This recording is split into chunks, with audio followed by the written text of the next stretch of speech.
masak gulai kuning ya, ikan salit tapa dengan terong nih.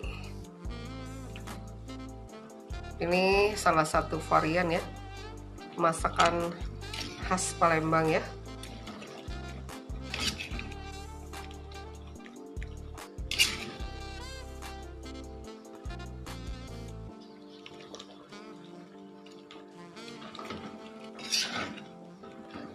Ikan sali itu ya ikan yang diasap ya.